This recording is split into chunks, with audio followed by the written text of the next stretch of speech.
Christy Garr, talk a little bit about your championship round. You had to go the full 3 to make your first world team on the junior level.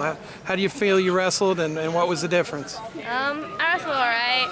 I have a problem with losing in the finals a lot, so I got to mess up a match and then come back and win. So that was good. I got a mess up match.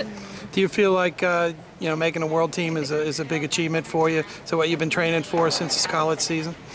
It's pretty exciting. I mean, we work really hard. It's nice to finally win something, and competing internationally is going to be pretty awesome. A bunch of the girls on our team have competed all over, so it's nice. It's my second international competition. So you're looking forward to the summer. You're going to have a lot of hard training now that you've made the team, right? Yeah, I mean, we always have a lot of hard summer training at OCU, so it should be good, and I'm excited to get better and hopefully work with be in there with the Olympic team. What was the difference in that third match for you? I mean, you had to pull it out.